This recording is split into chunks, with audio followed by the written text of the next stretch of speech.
once was a lot more vibrant, near east side of Madison, but it's nice and quiet now. And I'm honored and touched by this evening. In the midst of unknown territories, it seems that we all found a wonderful watering hole. Flint Sparks has been my teacher for almost a decade and a half. His gentle and persistent guidance has offered me countless opportunities to wake up, to grow up, and to inhabit my life more and more fully. Flint sees, knows, and is able to capture and share deep beauty. He offers a clear and heart-opening vision of what is possible, and when we befriend life as it is. More than anything, Flint is a remarkable human with unflinching compassion for all that is human in each of us and in all of us.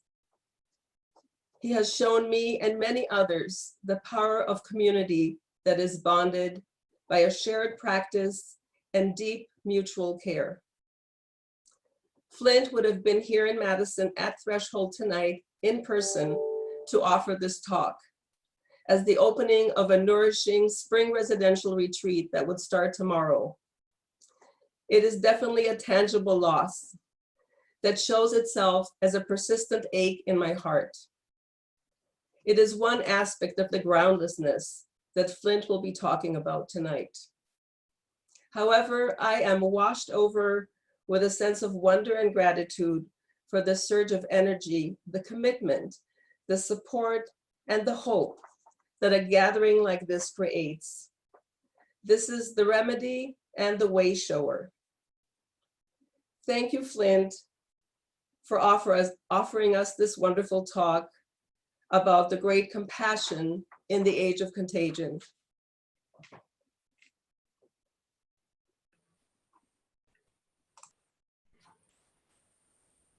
Thank you, Efrat.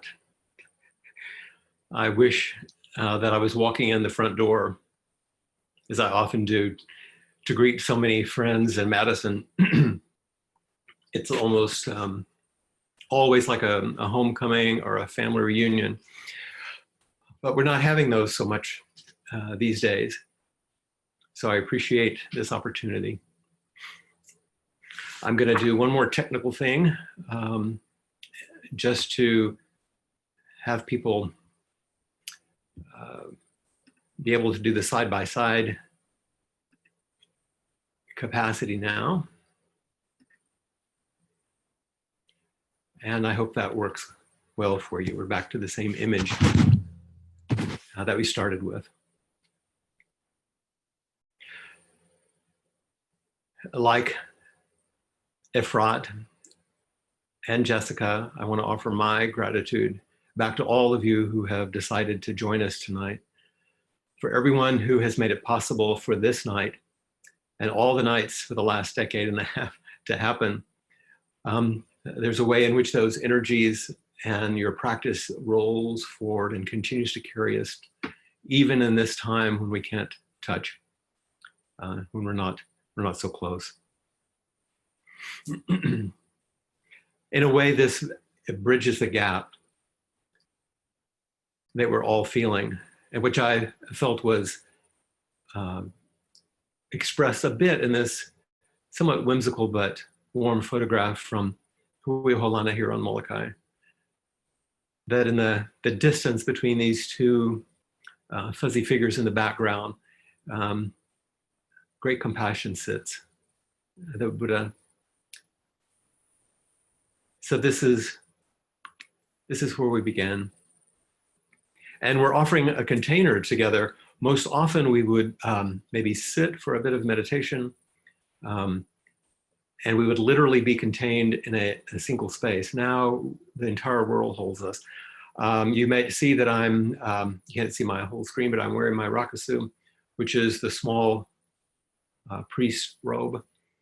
And I typically don't wear it for public presentations at Threshold and maybe other places, but I I wanted to wear it here because I thought it would help us feel the sense of a little bit of formality, even in the informality, a little bit of the containment of practice, even when we're simply online in this way.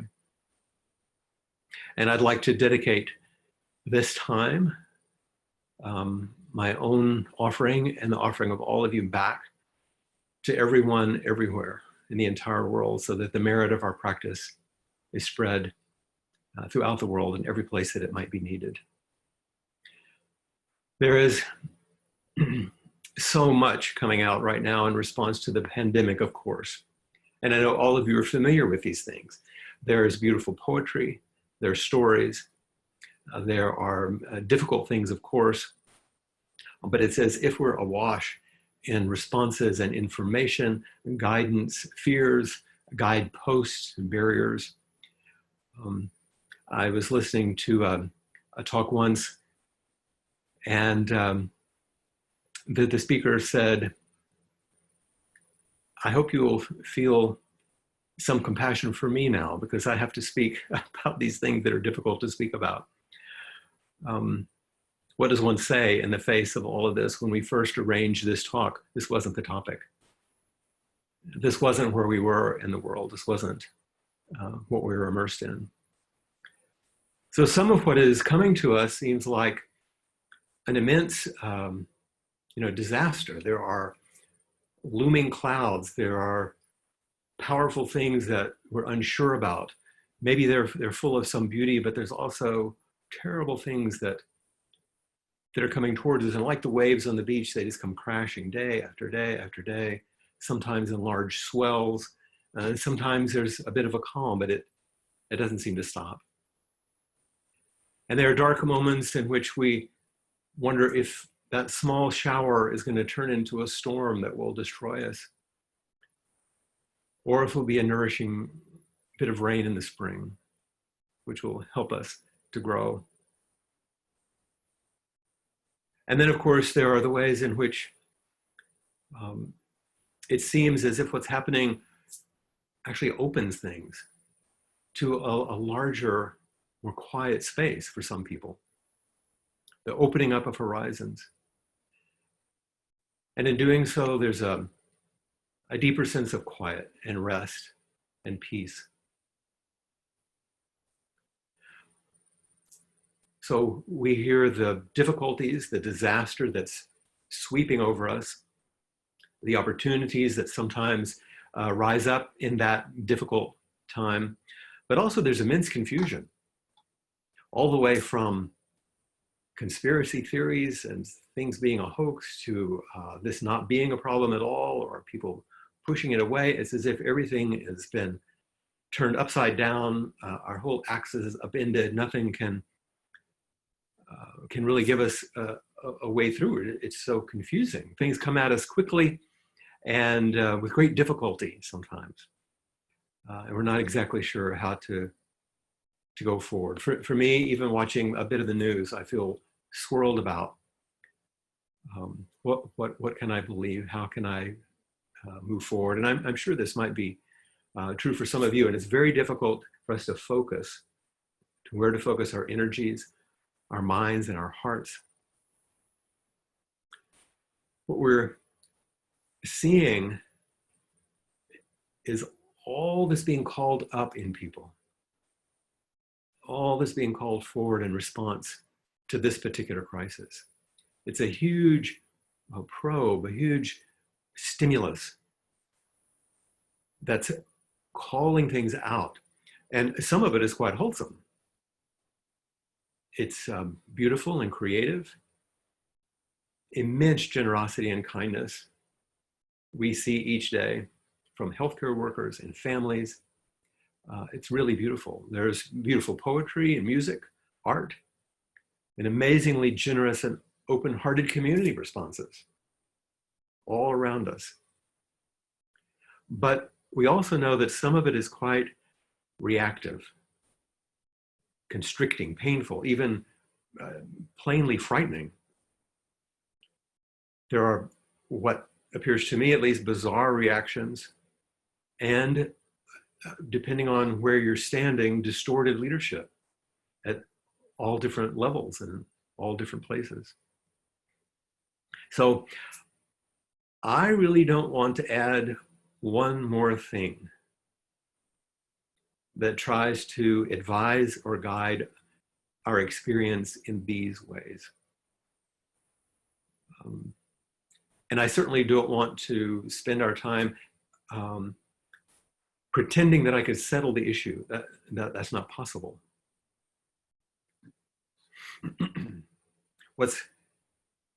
What's happening to us? What does it all mean? Where is it leading? What comes next? These kind of questions. I don't know how to answer those questions. And I, like most of you, I think most of us are quite addicted, and I'll use that word precisely. We're addicted to explanation, prediction, and control. We want to be able to explain everything. Why did it happen? Whose fault was it? How to predict what's going to happen as a result of that explanation, and then control it. Because that's how we attempt to get ground under us. And there are times in which there are explanations which are more robust and wholesome than others. There are predictions which guide us and are useful. And there's the sense of attempting to control, for example, a contagion, which is very useful. But it's the addiction to the certainty. And these are actually inadequate to meet what is real and what touches the tender spot in all of us in the midst of this world. So this is a small offering. And it's about how to hold all of this that's arising and how to navigate what comes. How to, in some ways, I would say, abandon clinging. The love of our 100-year-old palms here on the island that are dying. Abandon clinging to the beautiful old churches which are falling into disrepair and are now empty. To abandon clinging, but also at the same time, to not lose heart.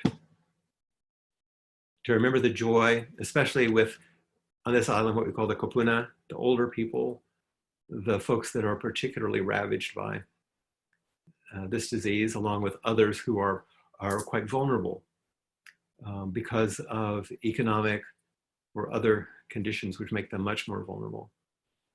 And to not lose heart for the future, for the children, for what's to come. There are ways in which I've heard some people describe what we're going through as if they are having the feeling of what it's like to actually be in a monastery. They've stepped back from the world. Their world has gotten smaller, and yet they haven't turned their back on the world. They're opening their hearts, their minds, their efforts towards good. And this is a little feel for what it's like to be a monastic who's stepped away from the world and yet practicing for the world and holding something crucial for the world. Right now, part of what we hold, of course, is non-infection. We step away as a bodhisattva vow to protect others. It's a practice for others, certainly for ourselves, but that's only one. We protect thousands of people when we take care by stepping away. But the monastic way is actually in contrast to another, which is equally important. Because there are other times when it seems as if we are in a poor, war-torn refugee camp in which resources have run out.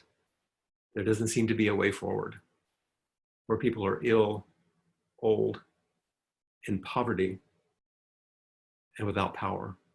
That's also the case. And so if we're to go forward in some way that makes sense, and once again, I don't have solutions to these things. But if we can practice in a way so we can hold these things in a wholesome way, then all of that has to be included.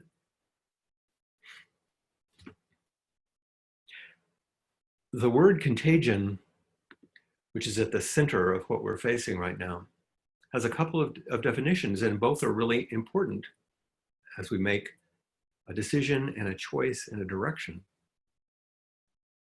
about how to proceed. You don't have to understand what's on this image. It's a beautiful image. It reminds me of my graduate school days when I was in a PhD program in cell and molecular biology at Johns Hopkins University. This is the life cycle of COVID-19. It was part of a larger manuscript that I received from my great friend, Peter Johnson, who made significant inroads into viral research and treatments in HIV and AIDS. And we're looking at this particular virus. What you see there isn't important. What's important is the complexity and precision about how people are attempting to understand this disease and the way it is spread by close contact. That's one definition of contagion: a disease spread by close contact. And we're feeling the results of that. The second main definition has not so much to do with a disease itself. And this image, you needn't read all these things. That's not the point. The point is for it to be actually a little complex and a little overwhelming. These are, in Buddhism, what's called the 12-fold chain of causation for bondage, for suffering. The steps in which the mind and heart and body cascade into the whole catastrophe, which is suffering. Because another way of speaking of contagion is the spread of harmful ideas, or harmful idea or a practice. And we are seeing that all around us quite a bit of the time. The spread of harmful ideas and harmful practices. A wholesome practice, in both cases, is going to lead us to confer a kind of a resilience, even a resistance, not to the virus. Our spiritual practices can't help that. But if we're practicing in a wholesome way, in both cases, we will have more resilience in the face of the contagion, to the disease and to harmful practices, and some resistance to the vector itself, maybe not to the virus, but to the spread of greed, hate, delusion, things that are causing us to go deeper into the contagion, because there are many things that are contagious right now, not simply a virus. And we're inundated with opinions and inundated with multiple perspectives, all vying for truth. And this is the first crucial point. All of those things are vying for truth, saying, this is the way, this is what's true, this is what's really happening, this is what we really have to do. And as you know, those perspectives have various merits. Some are more wholesome, some are based on more substantial things than others. I don't have the truth. And I apologize, I'm not going to be able to offer you that kind of truth. What I have instead of truth is a way. And when we're standing on the precipice looking out, hopefully, we're, through practice, offering ourselves a bit of resilience to what we meet, some resistance to the difficulties, so that we can open a way forward. So remember, this isn't about finding a truth which supersedes or competes against other truths. This is about a way through, no matter what you meet, and no matter who you meet, no matter how it unfolds. And there's, of course, the question that we're all facing: will there be a second wave? Well, from the perspective that I'm speaking about, we're actually already infected with these second viruses.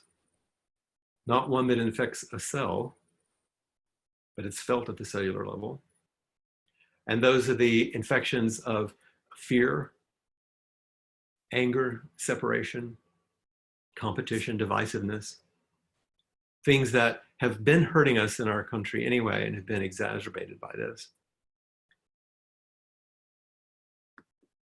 So there's a way in which in the future we might lose more.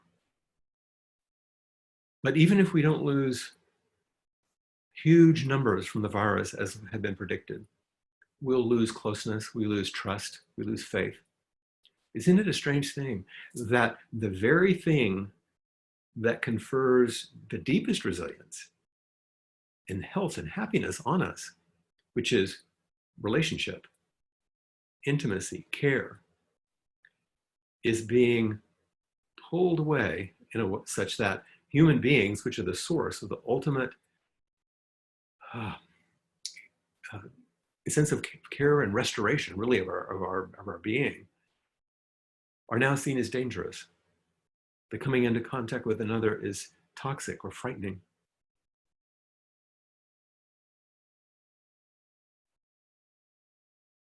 There may be ways in which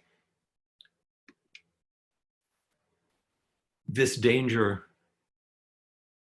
will be exacerbated, not so much by the virus, that is happening, and that might happen more in the fall when the winter comes, the fall comes, and we have the next flu wave on top of potential COVID-19. That might be difficult, but things are falling already. The sky is falling already, using my coconut metaphor here.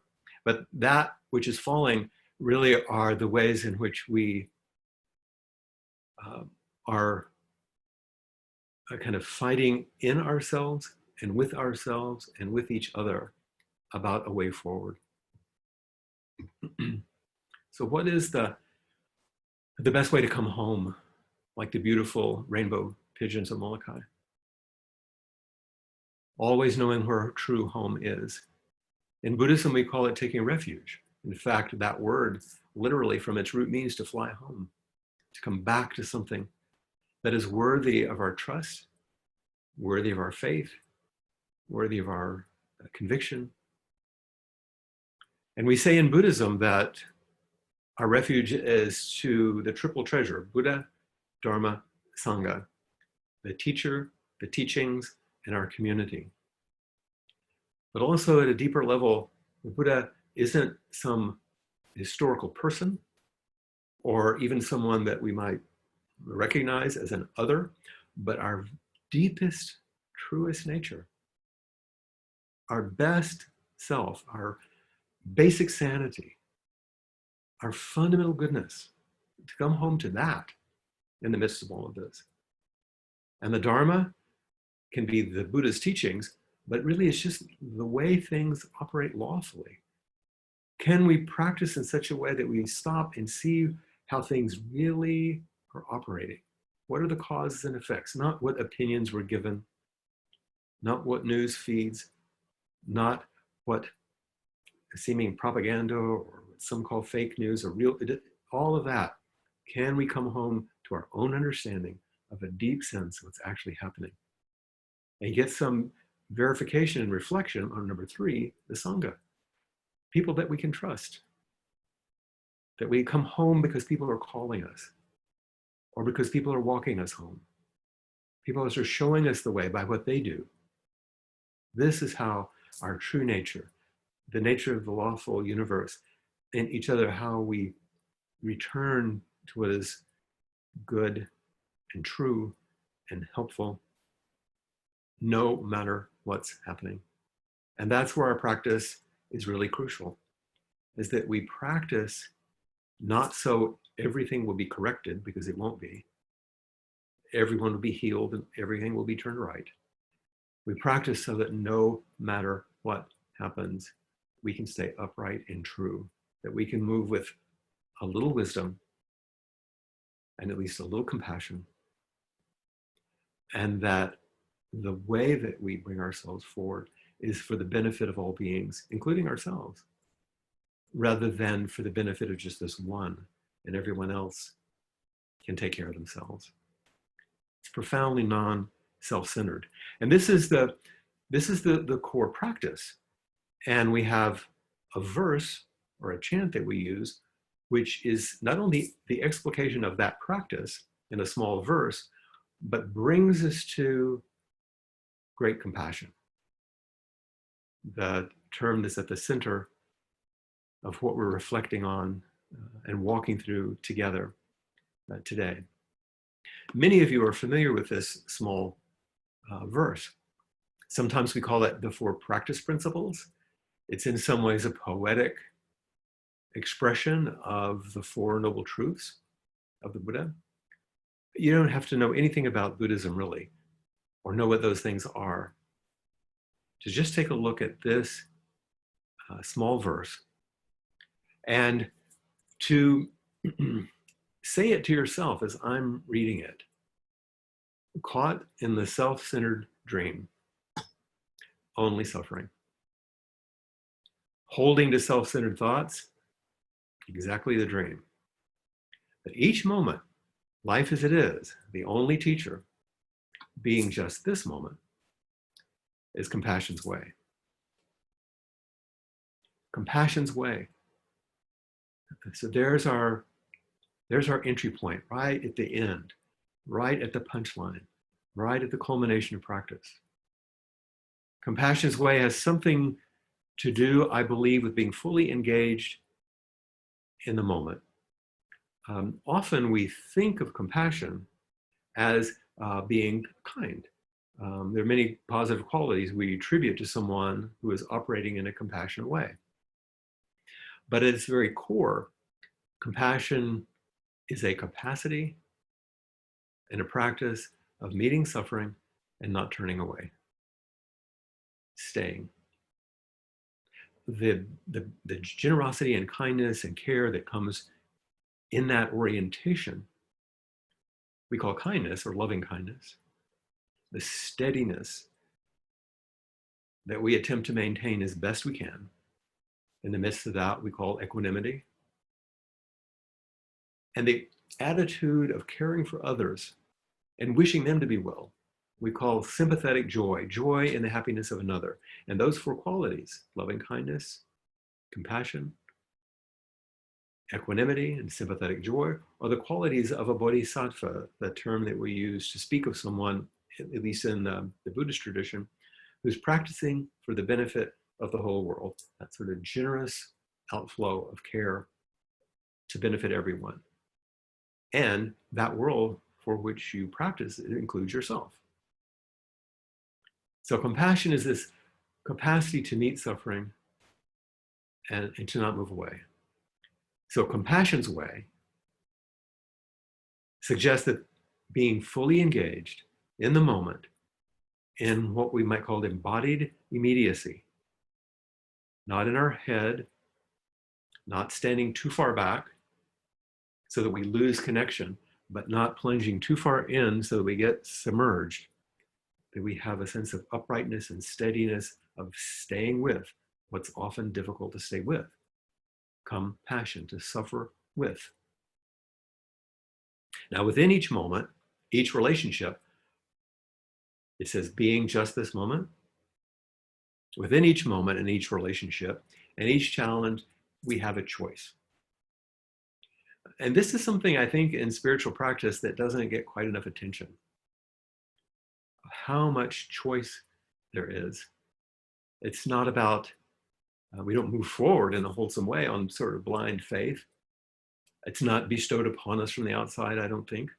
We can certainly call goodness towards us. We can certainly have things we have faith in, but we have a choice. And one of the first choices we make as we meet each moment is this a potential problem? Am I going to make what's happening a problem, especially my problem? This is a problem and it's affecting me and I don't like it. Or is it a potential curriculum or opportunity?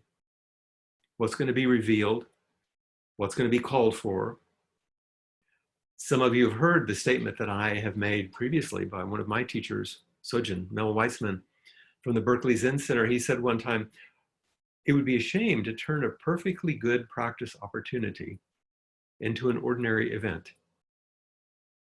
Each moment, life as it is, the only teacher, being just this moment, is compassion's way. Each moment offers you a choice.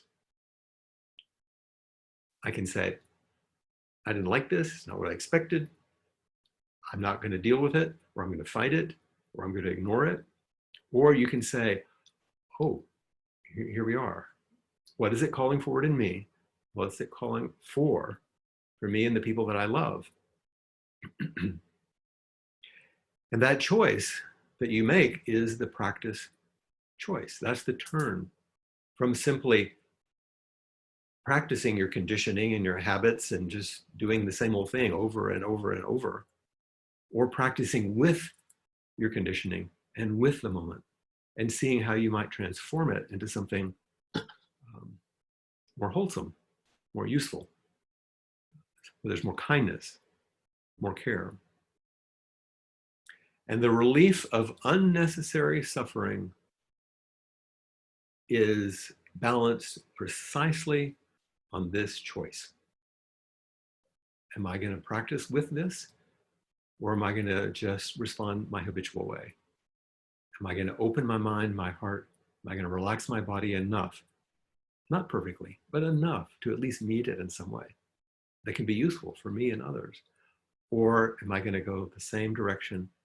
Remember, you get good at what you practice. And if you continue to practice your old habits, you continue to be good at them. But if you make a choice to do something new, and what we're being confronted with right now are very powerful choices. The problem is that there is a good bit in life which I would call necessary suffering. The suffering you can't do anything about. We can't snap our fingers, blink our eyes, wish COVID-19 away. So we have to face it. Well, we don't have to. There are many things you can do which are unwholesome and hurtful as a way not to face it. But this is the practice turn, isn't it? And this is where we can get trapped, trying to solve things at a level at which they can't be solved. Spiritual practice won't change that life cycle of COVID-19 that I showed you, but your practice will change that second cycle that I showed you about how we cause unnecessary suffering. And of course, we have to try to solve these problems. And there are scientists, researchers, there are people gathering funding to make sure that we do solve these problems. But our freedom and relief can't be solely based on our ability to solve every problem in the way that would be personally satisfying to me, because I won't be able to solve all those problems that way. I have to open up to something larger. And by doing so, I'm supporting the people who are working to solve these problems. So when we're caught in a self-centered small perspective, we're going to suffer. And we see that all around us. We see people who are caught in small, self-centered perspectives, and you see how that causes suffering for them and even for others. And we hold to those habit patterns. That's the dream that continues the suffering. But every single moment, we really have an opportunity in life as it's coming to us to learn something new if we make that choice, if we make that choice to practice with it. And then as we rest in the moment, that's the way of compassion. I will meet this. I choose to meet this. One of the wonderful teachers that all of us are familiar with, Pema Chodron, she talks about what she calls an innocent mistake. And the quotation that I'm going to read to you comes from her first book, which is, the title is incredibly apropos. And I believe she wrote this probably in the 80s. And it's the first book that came out before she was really, really famous. And it was called The Wisdom of No Escape. The wisdom that comes when there's nowhere else to turn and you have to face the moment. In our privileged society in the West, at least a lot of us are privileged, not everyone, of course, but we have a lot of choices. And we're rarely trapped, really trapped in the corner. Here's Pema. She said, the innocent mistake that keeps us caught in our own particular style of ignorance, unkindness, and shutdownness is that we're never encouraged to see clearly what is with gentleness. Instead, there's a kind of basic misunderstanding that we should try to be better than we already are, that we should try to improve ourselves, that we should try to get away from painful things. And then if we just learn how to get away from the painful things, then we would be happy. And this is sort of, I would guess, in some ways, the American way. We can get away from bad things. If you can't get away from them, change them. And we often stop before the practice turn, which is the third one. How am I going to change my response to them? That's where we have the most power. Certainly there are problems that need to be solved, as I said, and things that need to be righted. But unless we have an attitude that's clear, we'll make more problems and we'll cause more suffering. So what is the way outside of solutions? This is hardly understandable to a lot of people. Wait a minute, we've got to solve the problem. But our attitudes actually keep us from finding those solutions sometime. So let's look at some additional elders, Pema Chodron being one of those, but let's go even further back. To ancient Japanese poet. The barn's burnt down, now I can see the moon. It's almost only when that which we cling to and hide behind is completely destroyed do we see what we need to see.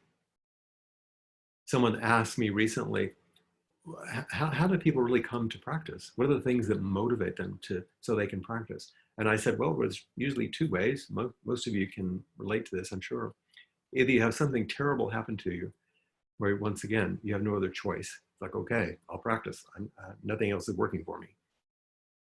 No matter how much money I make, no matter how popular I am, no matter who I have as a boyfriend or girlfriend, no matter your list, nothing helps. And you're on your knees and you can't go forward.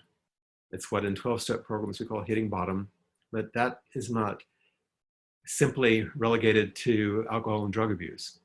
It's life.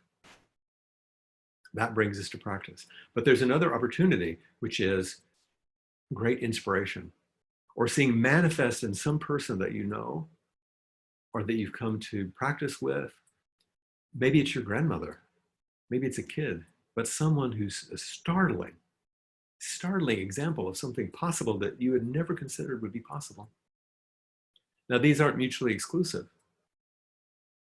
but when the barn, which holds the grain and protects the livestock, when it's burned down and we're not sure what to do, that's when the light can penetrate and something else might be possible, whether that's through great inspiration or great suffering. The word in spiritual practice sometimes for making a choice to do this is called renunciation. But you don't have to be a monastic or take vows of renunciation in order to feel the impact of what this really means. Suzuki Roshi, the teacher who was the person who started the San Francisco Zen Center, what is now the San Francisco Zen Center, and with great wisdom in the lineage in which I'm ordained, once said, renunciation isn't giving up the things of this world. It's just realizing that they all go away. Everything that you have and that you hold dear, all the ground beneath you right now, will be lost. That's a given.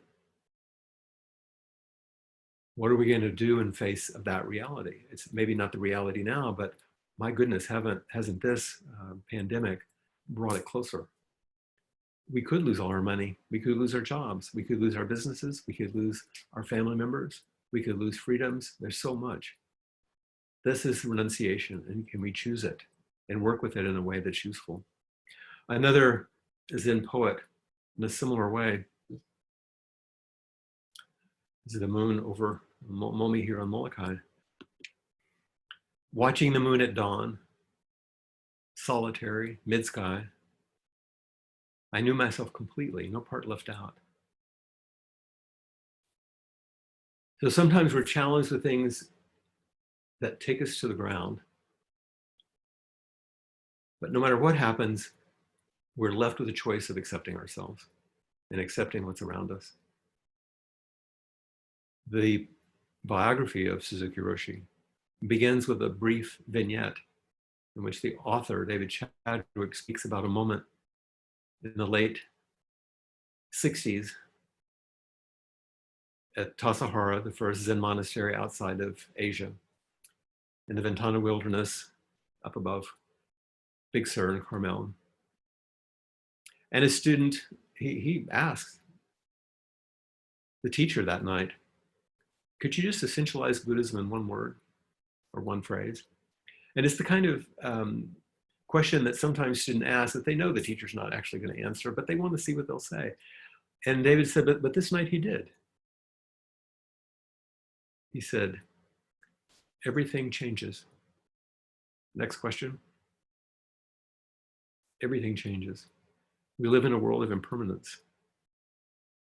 Watching the moon at dawn, solitary mid-sky, I knew myself completely, no part left out.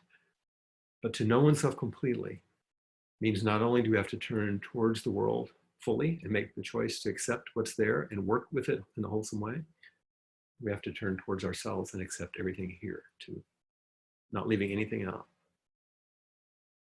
And this is a radical acceptance of ourselves and the world, which is not passive, it's fierce. And why, in both of these cases, do you think the image of the moon is so potent? It's actually a key, really.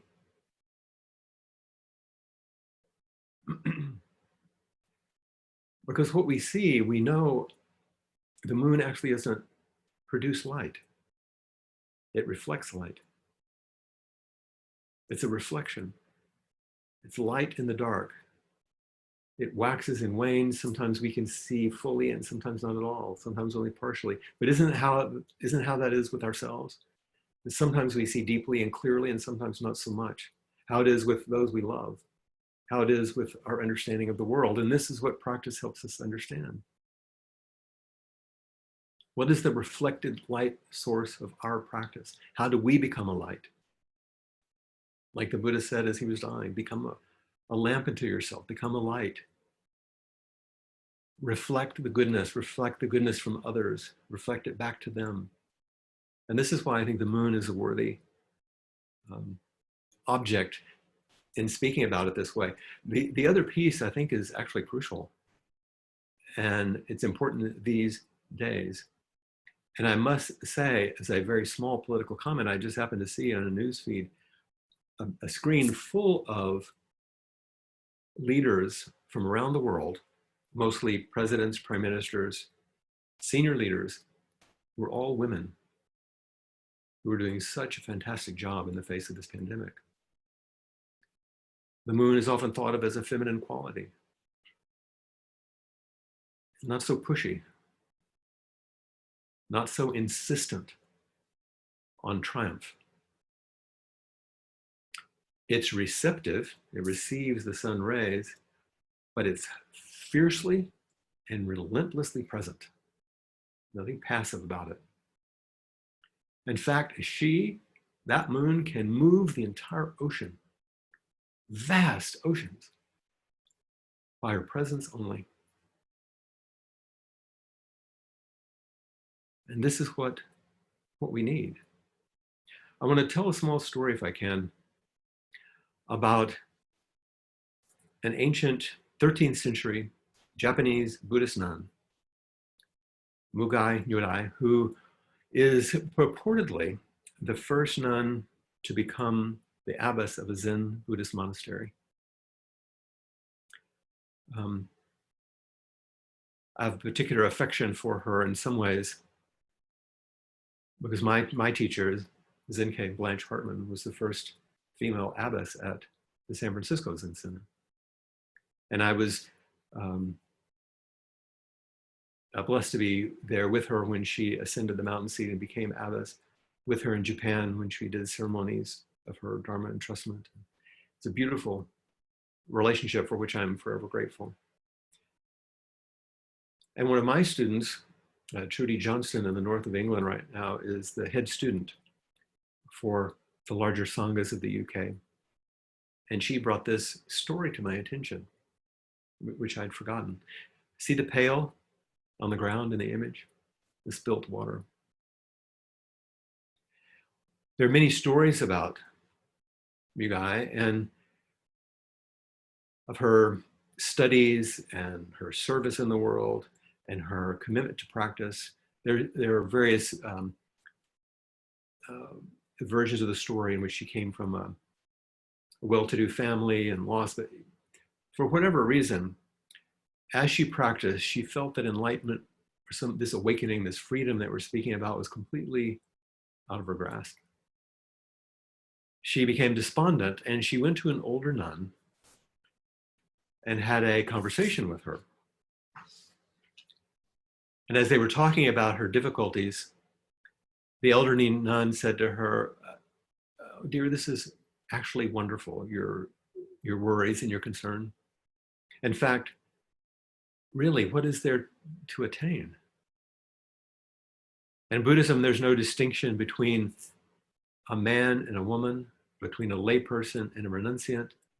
There's no separation between noble and humble, between old and young. There's only this.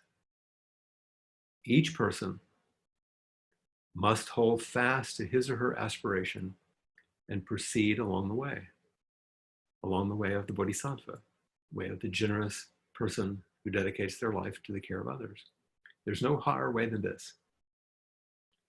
So with that encouragement and that wisdom, Mugai continued on her task, and she went to the well to carry water back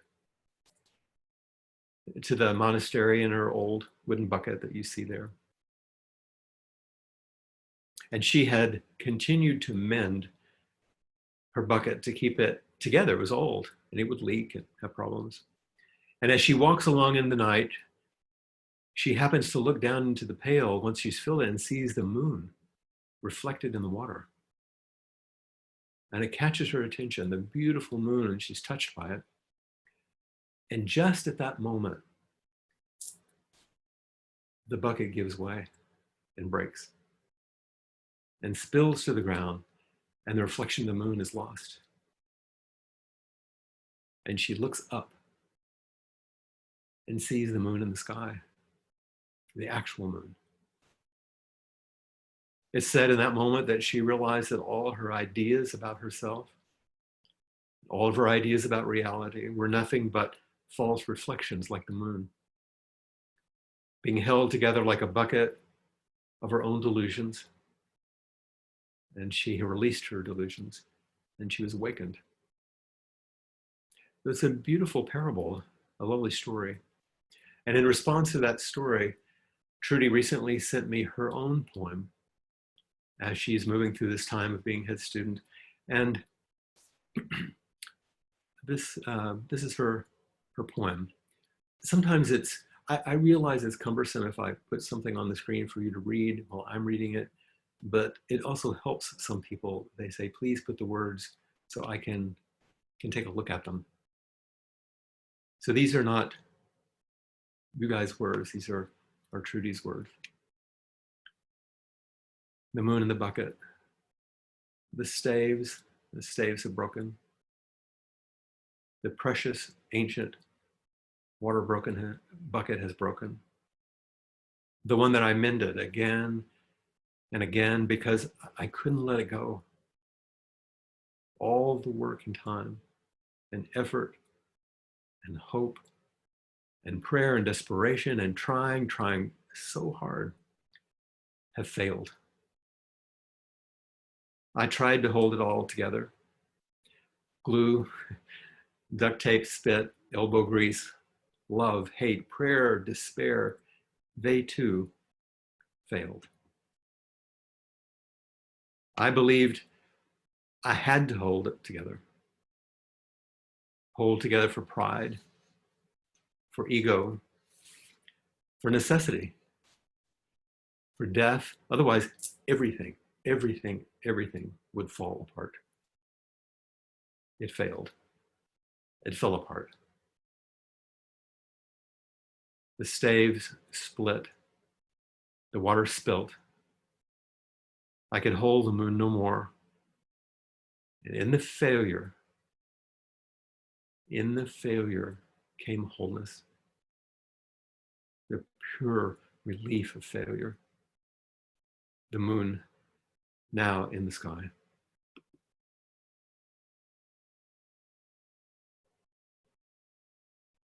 That turn from the reflected, sometimes delusional, imaginal moon to seeing your own nature, seeing the real thing, even in the midst of all of this. So we have an opportunity. I said earlier, this choice is what's crucial. We have an opportunity to choose what is happening rather than refusing it. I don't mean we get to choose, I want this and this to happen. I mean, we see what's happening and we have an opportunity to choose it. I will do this, even though it's difficult. And so the question is, what can I do? Now this. And then the next, now this. Am I going to choose it? Instead of just be buffeted by it or push back against it. I have an opportunity to choose my life and choose what's happening rather than refusing it. We have an opportunity to surrender to what is and to realize it as the very path to what comes next. And I use the word surrender. This is not about submission. This isn't about falling down and letting yourself be walked on. This is not holding up the demand that things go our way. We have an opportunity to surrender to what is and to realize that in that surrendering and making the choice to turn toward things, that a path can open. And that is the way in which we turn poison into medicine, as difficult as it is at times. Thirdly, we have another opportunity to discover that such a path, while inconceivable, you can't predict it, control it, explain it. But we have an opportunity to discover that that path, which is inconceivable, is also completely practical. It's transformational. It's actually the only way forward. It's the way toward the peace that we long for. It's based in grace and faith. And it's incredibly powerful. We have the opportunity to choose what is happening. We have the opportunity to surrender and work with it. We have the opportunity to discover such a path, the inconceivable transformational path towards the peace that we've longed for. And remember that there will always be contagion. I'm sorry to say, there will always be these things that will tempt us, that we will catch, that will turn us. But there are always freedom care workers, like there are health care workers, essential workers. We are the essential workers. We're the freedom care workers on the front lines. And we can recover. How do we become those freedom care workers? How do we become the essential workers at a time like this? And of course, there's another caveat, which is that infection does provide antibodies, so we are more resilient. The more we practice, the more difficulties we might have, we will have some difficulties, but we can have a certain kind of an immunity, a kind of resilience. And we can be reinfected. Difficulties happen. Excuse me, I want to make sure of my time. I get wrapped up in these things. So we've come also to this definition of great compassion. Compassion means, as I said, to suffer with, and among emotional researchers, is defined as the feeling that arises when we are confronted with another's suffering and feel motivated to relieve that suffering. That's everyday compassion. What is great compassion? This is really important. So I wanted to credit John Sutherland, who's Zen teacher, with this quotation. It's very, very important. She said, compassion isn't a commodity we deliver, but a commitment to help liberate the intimacy already inherent in each situation. This is taken from The Hidden Lamp, a story of awakened women. Compassion isn't a commodity to deliver. I'm not going to be compassionate toward you. It is a commitment, and I would say a capacity through practice to liberate the intimacy inherent in any situation. There's a profound assumption in that in every situation, there's freedom available. Now, I'm not sure what Sutherland intended to be when she said this, but so maybe I need to apologize to her, but I want to use her statement to continue this commitment and capacity, because this is crucial. This is the great compassion. This is the compassion that doesn't have to do with practicing to be nice, good, helpful, or clear. This is the radical, incomprehensible, but completely practical practice of helping open each situation, each moment, each relationship, each thing towards a little bit more freedom, to liberate the intimacy inherent in any situation. There is intimacy inherent in any situation. Intimacy is a cipher in Zen for freedom or awakening.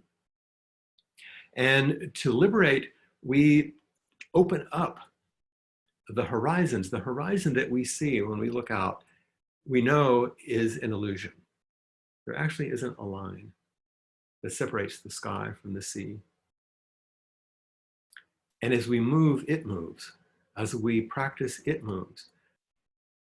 And our friend Peter Hershock in Honolulu, a wonderful teacher, writes about the relinquishment of horizons in our practice.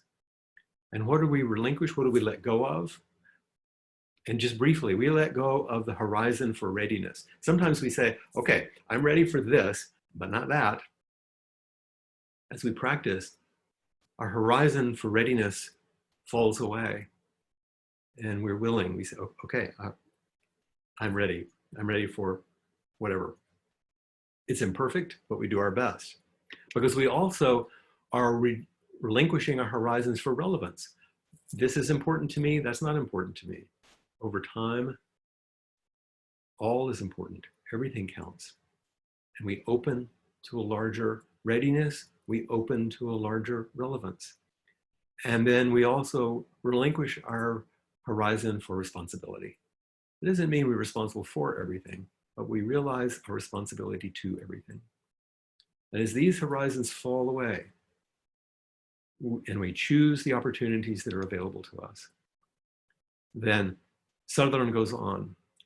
Usually the most intimate response to another's difficulty begins with a willingness not to flee. Fleeing can take the form of abandoning the situation. It can also mean escaping into helping. How often do we know that? Into a whole constellation of ideas about what ought to happen. Intimacy is being willing to stay and accompany and listen, to be surprised, to be flexible.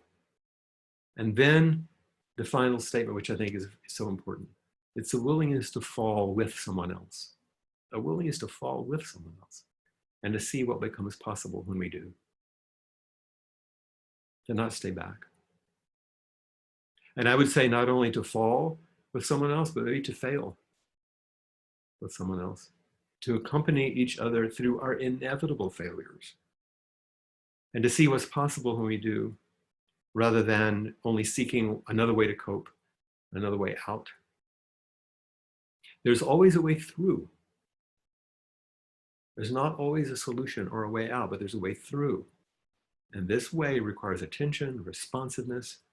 It does require action, cooperation, and care. But the falling and failing isn't a passivity. It's not dumb submission or despair.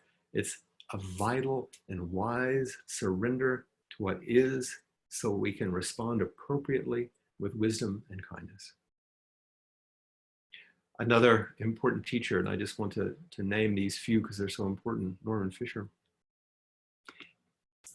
He says, changing the habit of avoiding difficulty to the habit of engaging it creatively may be the single most important factor for training the mind.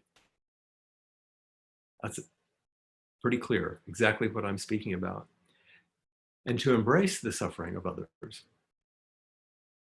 is to be liberated and opened by that suffering to the point of finding love.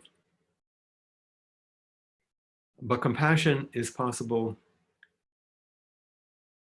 if we can't learn to bear our own suffering and difficulties. It's not possible if our old habits of denying and running away continue to have their way with us. This is the way we find love.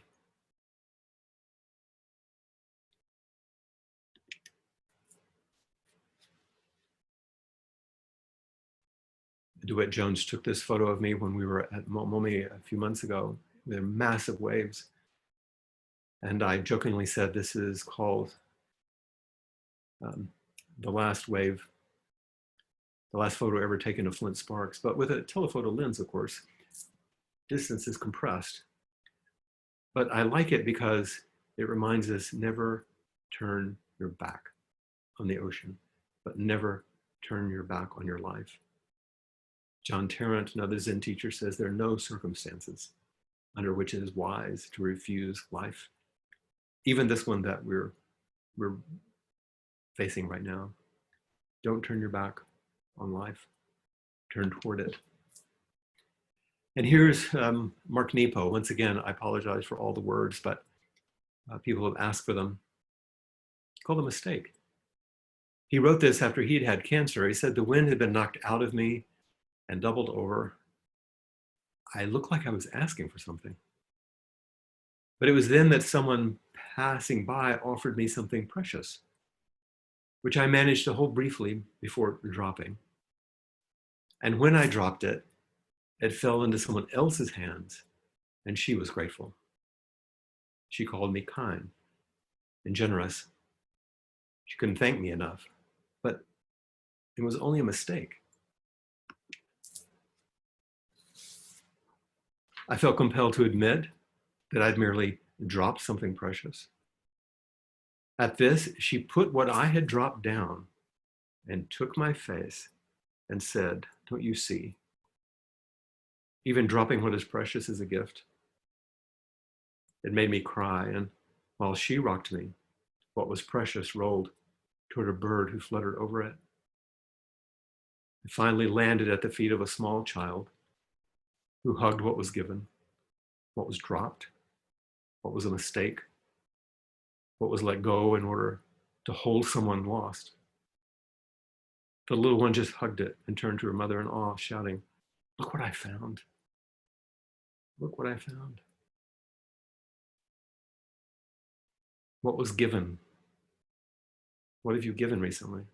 What have you dropped? What was a mistake? What was lost? Have you had to let go of something in order to hold someone who was lost? And what did you find? Look what we found.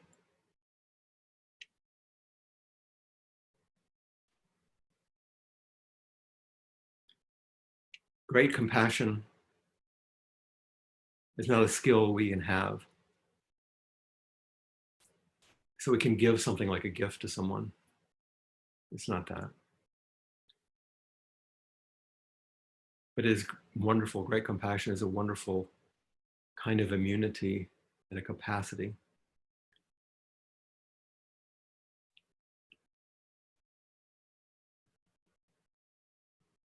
This is what we found, a great compassion beyond just simple actions, beyond simple behaviors. It's an attitude, it's an overarching way we are in the world so we can liberate each moment, find something freedom in each moment. And in the face of contagion, which has arisen, the contagion of fear, the contagion of defensiveness and response to these, more fear is contagious. And there's a vaccine, but it requires booster shots, which is regular practice. Not because we end up feeling no fear in the world, but we're not afraid of fear. And we don't pass it on, we don't spread it as contagion. What else have we found? In great compassion and understanding contagion, we found a way. Expect nothing. Appreciate everything. Respond wholeheartedly. Our privilege, our self-centeredness gets pulled out from under us, and we have an opportunity to come forward in a new way, to celebrate what's wonderful, what's good, what's right. And we do that because we can practice. There are multiple practices we can do. Continuing letting go of our self-centered perspective, which guides our unskillful actions, and instead turn toward each moment without argument, with a clear eye and an open heart. We sit zazen, we serve others, we deepen our spiritual friendships and practice gratitude, which leads to our understanding that everything belongs. Nothing is to be left out. Everybody counts. Everything counts. Nothing is missing. And lastly, fail well. We are messy, messy miracles. And this is as good as it gets. And we turn away sometimes from the miraculous because of the way we feel so messy. There's no perfection, but there is skillful use of the falling and the failing, the helping and the healing, the acceptance and the awe, the grace and the gratitude. The way my teacher expressed it to me, and you can find it in the beginning of her book of essays. Her Dharma name, Zenke, meant inconceivable joy, a joy that has nothing to do with happiness, that a joy that's beyond happiness, that can happen in the midst of a pandemic. She said, if we're open to embracing the surprises as they arise, then there is inconceivable joy. If we fuss and fume and say, this is not what I expected, then there will be inconceivable misery. Just to welcome your life as it arrives moment after moment, to meet it as fully as you can, being as open as you can, and meeting it wholeheartedly. This is renunciation. This is leaving behind all of your preferences, all of your ideas and notions and schemes, just meeting life as it is.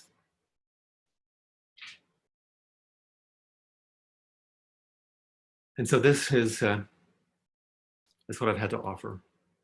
I'm going to shift here just for a moment. If I can, although I don't find my cursor, here we go. I just come back to you.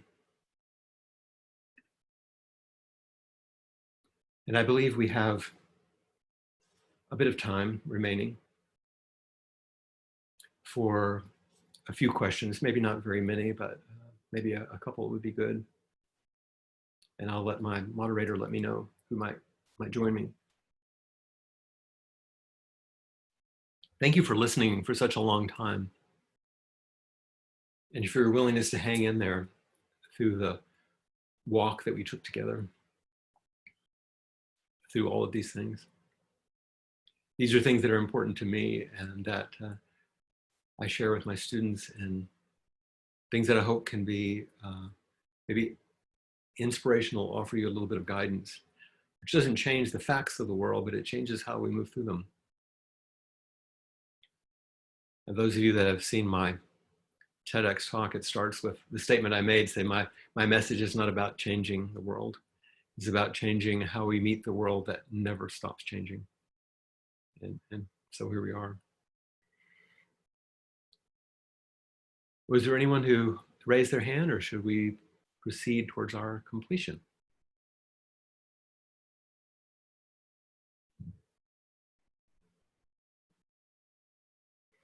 Sometimes it's nice just to have some silence.